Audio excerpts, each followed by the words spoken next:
Muy bien, pues vamos a ver si a nosotros nos supone tantas dificultades esto de las autonomías y muy poquitos beneficios, no sé si habrá alguno, pues vamos a ver quiénes son estos grandes beneficiados, que yo englobo en un cúmulo de intereses políticos, económicos, de dominio y de poder.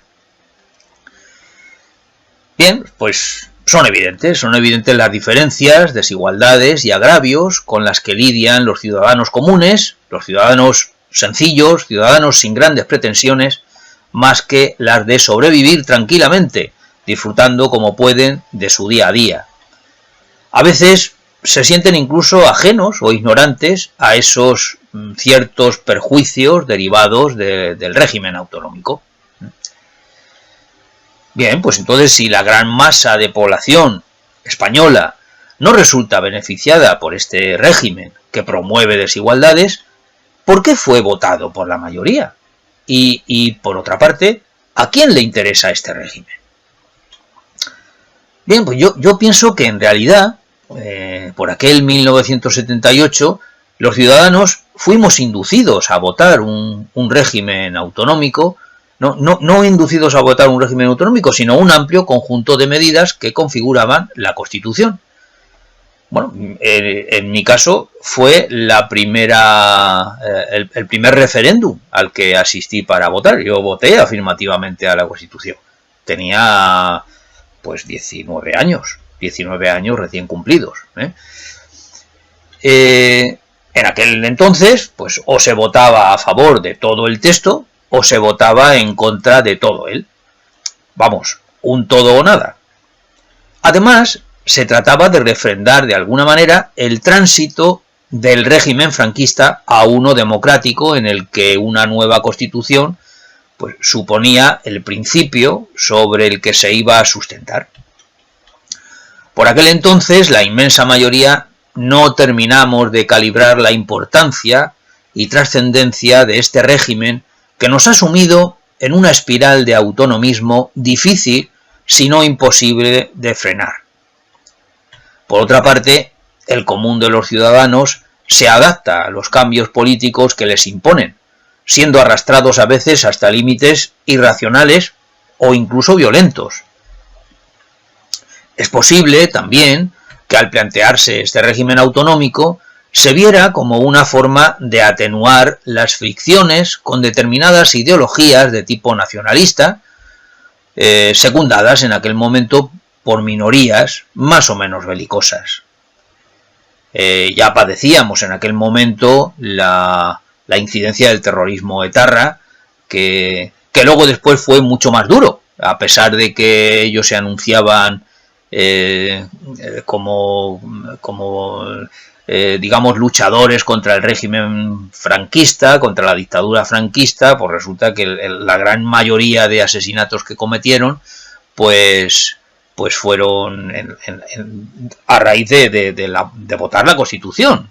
A partir de los años de plomo fueron los años 80, donde se produjeron la gran mayoría de los asesinatos de esta banda terrorista de delincuentes. Bueno, en aquel entonces pues era una minoría, pero estas minorías se han ido acrecentando a lo largo de los años, pues gracias a una legislación implantada por partidos tanto de derechas como de izquierdas, que las ha promovido y que las ha protegido a estas minorías nacionalistas, separatistas. En la actualidad ya son estos nacionalismos independentistas radicales los que gobiernan en el país, incumpliendo con total impunidad y a cara descubierta el artículo 2 de la Constitución, en la parte que se alude a la indisoluble unidad, patria común e indivisible de todos los españoles. El interés por descentralizar el poder no está en la gran masa de población, es claro, es evidente, que fue y sigue siendo embaucada y seducida con la idea de que lo mejor siempre es acercar la administración al pueblo. La verdad es que el empeño está en otra parte. Está en aquellos que se benefician de múltiples maneras derivadas de una autonomía que genera amplias parcelas de poder y pingües beneficios económicos. Estos personajes forman parte de unas élites que, siendo minoritarias respecto a la gran población, se distribuyen en círculos de influencia, preponderancia y dominio. Uno de esos amplios círculos, con intereses creados, es el de los políticos, que se han multiplicado desde que llegó la Constitución en progresión geométrica. Deben nutrir los 17 parlamentos y 2 ciudades autónomas que generan sus correspondientes gobiernos autonómicos, jefaturas de gabinete, asesores, direcciones generales, jefes de sección y departamentos, cubiertos por personal colocado a dedo, y un cúmulo de personas gestionando recursos y un sinfín de diferencias que pretenden hacer de la propia comunidad la mejor, la más auténtica y genuina de cuantas conforman la geografía española. Detrás de todos ellos, alimentados caudalosamente con nuestro dinero, se encuentran los partidos políticos, naturalmente, con su personal, sus infraestructuras y medios de todo tipo.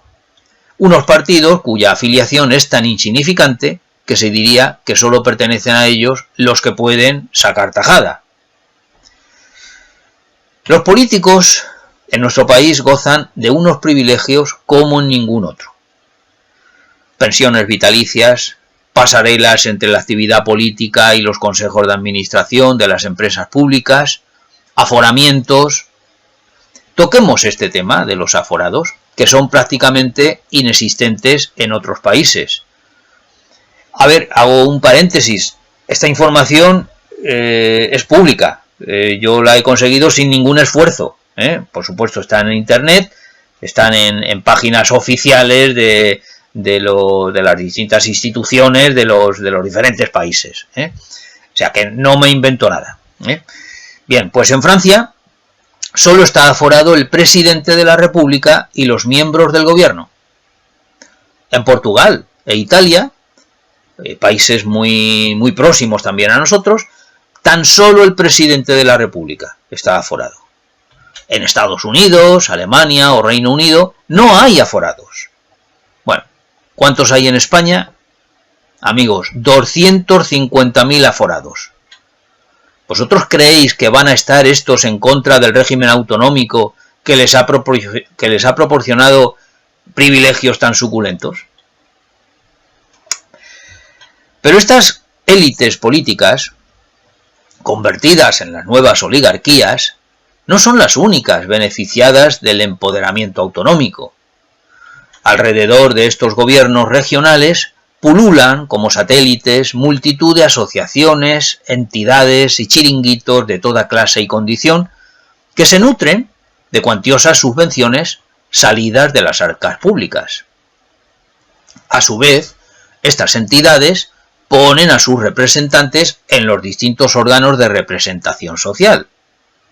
Aunque hay otros diversos, pues vamos a coger como ejemplo los consejos escolares, que yo conozco bien porque he formado parte de ellos, tanto del Consejo Escolar del Estado como del Consejo Escolar de Navarra, un consejo escolar autonómico. Bien, pues en España ya sabéis que existe un Consejo Escolar del Estado. Este consejo cuenta con 107 miembros, pero cada una de las comunidades autónomas además tiene el suyo propio. En estos consejos están representados los profesores, los padres, los alumnos de enseñanza no universitaria menores de 18 años, que a veces resulta muy difícil conseguir que se nombre a alguien porque no hay organizaciones de alumnos menores de 18 años, y todo es una falacia, todo es una mentira. Bueno, también está el personal de administración y servicios, las patronales de la enseñanza, la propia administración, algunas personalidades de reconocido prestigio, colocados a dedo, por supuesto, por el gobierno de turno, e incluso la universidad. Podríamos resumir todo este conglomerado de personal diciendo que su designación se hace por este orden desde los partidos políticos, los sindicatos y las asociaciones. Bien, el número de quienes lo componen es considerable.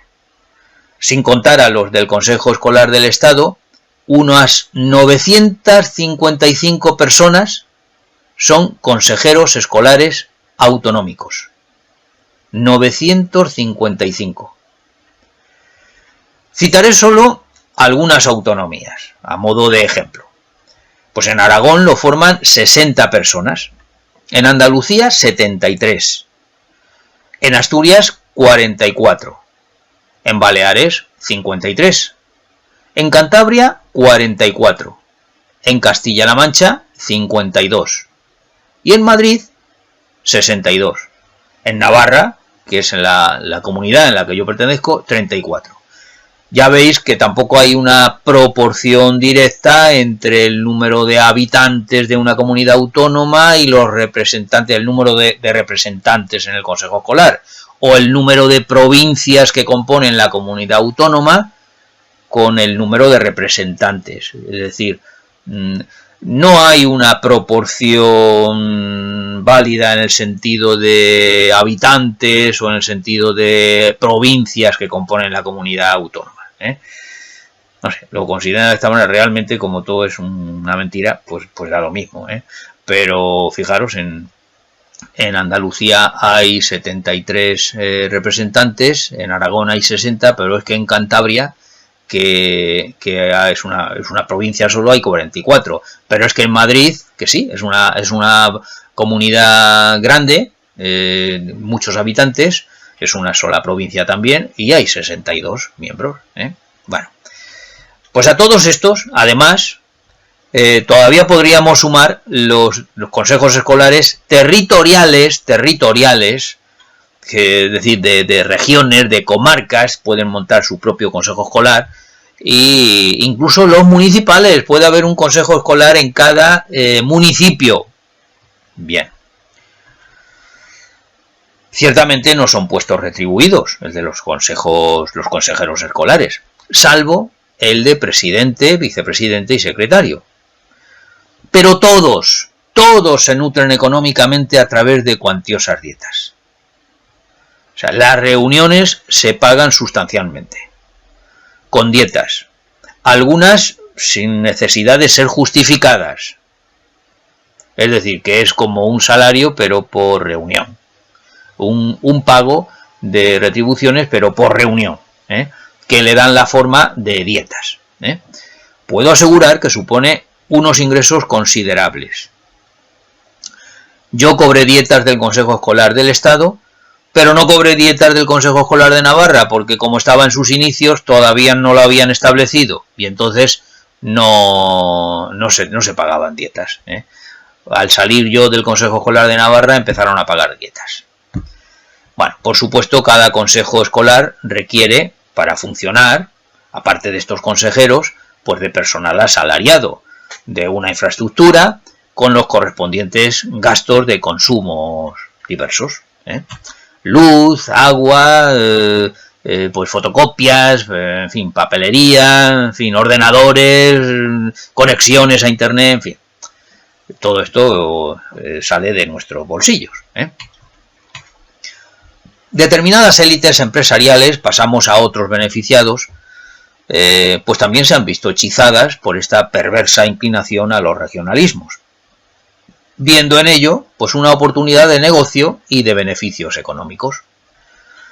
De igual manera, el mundo de la universidad tampoco se ha quedado atrás en esto de promover y avalar las autonomías. Citaremos como ejemplo la Universidad Pública de Navarra, refiriéndonos brevemente a ella. A pesar de que en Navarra ya existían dos universidades, la Universidad de Navarra, una universidad privada, pero que los ciudadanos navarros podían beneficiarse de becas del gobierno de Navarra para poder estudiar, para poder cursar sus estudios universitarios en esta universidad privada, pues además de esta universidad privada, ya existía también la Universidad Nacional de Educación a Distancia, la UNED. Yo estuve, de hecho, matriculado en la UNED, en estudios de psicología. Bueno, Pues intereses absolutamente políticos llevaron al gobierno foral de Navarra, bajo la presidencia del corrupto socialista Gabriel Urralburu, que se nos ha olvidado las fechorías que nos han venido haciendo estos políticos, en este caso del Partido Socialista. Bueno, pues bajo la presidencia del corrupto Urralburu se creó la UPNA, la Universidad Pública de Navarra, en 1987. Por supuesto, esto supuso en su día y sigue suponiendo un coste muy alto que debemos sufragar todos los navarros con nuestros impuestos. Pero al mismo tiempo se generó un importante número de nuevas élites universitarias con una clara orientación ideológica. Está por ver si era o no absolutamente necesaria, desde el punto de vista académico, una universidad más en una provincia, comunidad tan pequeña como Navarra. Voy a recoger ahora, para que veáis que no son solo producto de mis elucubraciones mentales, que no soy el único que saca a relucir este servilismo de la universidad, una intervención de María Elvira Roca Barea en una conferencia, en la que se refiere precisamente a esta actitud de las élites universitarias hacia el régimen autonómico. Lo escuchamos, yo lo tengo recogido también en mi página web, por supuesto, lo escuchamos y luego continuamos. Y lo de la universidad, hija mía, ahí nos duele. Vamos a ver, la universidad ha ido desde que el régimen autonómico se impuso en España, convirtiéndose en la trinchera de las versiones de la historia de España que se escriben para justificar la existencia de las autonomías. ¿De acuerdo? Y entonces esto ha ido a más y más y más hasta el punto, digamos, de que, claro, lo que sale de las universidades termina plasmándose en los libros de texto. A modo así de comentario inocente diré que el 85% de los libros de texto se imprimen en Barcelona y etcétera, ¿no? Y entonces, evidentemente, ese es un frente tremendo, o sea, ese es un frente de reconstrucción que va a costar muchísimo tiempo de volverlo a encauzar, porque lo que tenemos es, pues, libros que ustedes aquí estudian, la flora y fauna de Madrid, que es fascinante, y las cuencas de los ríos, que desde los tiempos del catapún chin chin ya estábamos de acuerdo en que había que estudiarlas como un todo unitario, pues ahora las hemos fragmentado y cada uno estudia un cacho de río.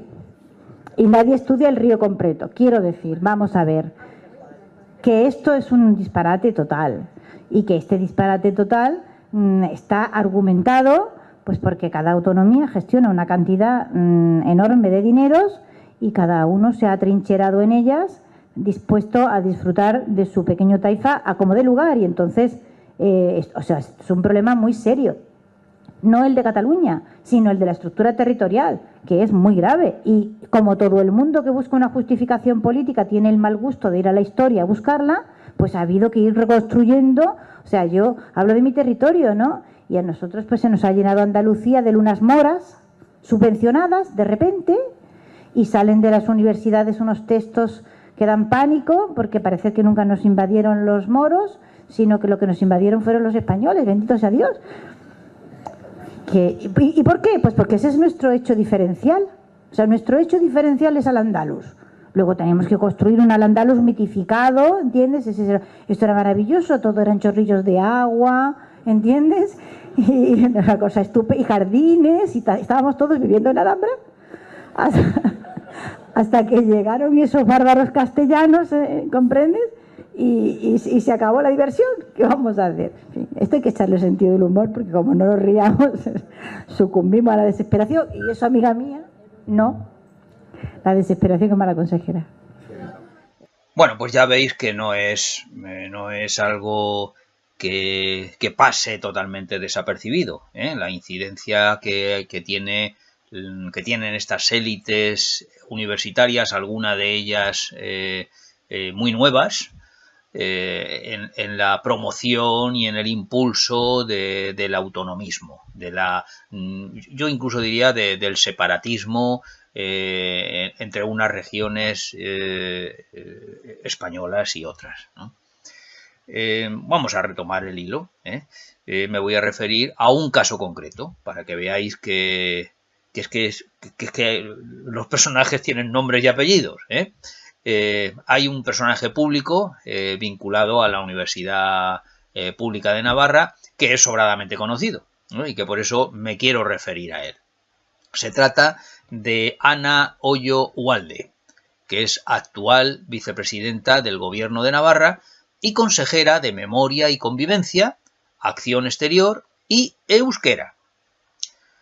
Bien, su entrada en el gobierno es consecuencia de los pactos del PSOE con los nacionalistas y filoetarras. También fue consejera en el gobierno de Uxue Barkos, de Pamplona de toda la vida, está Uxue, que se confiesa nacionalista vasca. Una navarra de Pamplona de toda la vida que se confiesa nacionalista vasca. Uxue se educó en la Ikastola San Fermín de Pamplona y estudió en la Universidad de Navarra, la Universidad Privada de Navarra. Bien, precisamente en la Ikastola San Fermín ha sido profesor el actual alcalde de Pamplona, José María Sirón Sáez, Joseba para los amigos, perteneciente a Euskal Herria Bildu. ¿Alguien puede imaginar qué educación se imparte en la susodicha Ikastola? Para empezar, en un momento dado nos enteramos de que los libros de texto pasaban por la supervisión y aprobación del gobierno vasco. Los libros de texto no solamente de esta Ikastola San Fermín, sino de todas las Ikastolas de Navarra. Mientras que el gobierno navarro de UPN, Unión del Pueblo Navarro, permanecía en la inopia. Bien, pero regresemos a doña Ana, también de Pamplona de toda la vida, que se formó en la Universidad de Navarra y en la del País Vasco. Pertenece al partido Geroa Bai, una coalición electoral formada por el Partido Nacionalista Vasco, Atarrabia Taldea y Geroa Social Verdes. Como consejera, una de sus iniciativas fue la de gastar 55.000 euros en preguntar a los jóvenes navarros si se sienten vascos.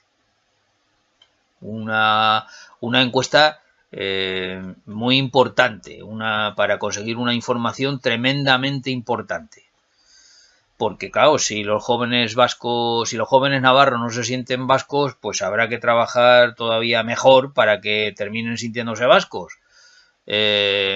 Recordemos el tema de la transitoria cuarta en la Constitución, que vamos de camino de cuesta abajo y sin frenos a que Navarra deje de ser Navarra y pase a formar parte del País Vasco, del llamado País Vasco, que nunca ha sido País Vasco. Han sido las provincias vascongadas que cada una tenía sus propios fueros.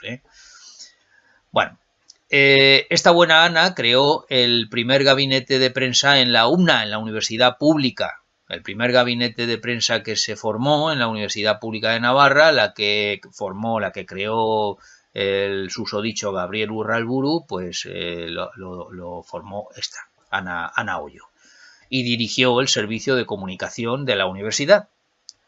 Sin entrar en la dinámica ideológica cotidiana de la Universidad Pública de Navarra, a la que una de mis hijas asistió, estudió, o sea que tenemos testimonio próximo, cercano de qué es lo que se hace en la Universidad Pública de Navarra. Además, mi hija estudió trabajo social, que es una facultad que está llena de personas, bueno, pues del talante euskaldón, progresista, separatista, que es difícil de digerir para una persona normal. Mi hija no lo pasó nada bien. ¿Alguien puede dudar de la intencionalidad política en la creación de esta universidad y de la utilización que se lleva a cabo en la actualidad? Las élites universitarias se han puesto al servicio de las autonomías, o más aún del nacionalismo separatista, y esto no lo han hecho gratis. La degeneración de la Universidad Española ha discurrido en paralelo a este cúmulo de excesos orientados a promover y abundar en las diferencias autonómicas.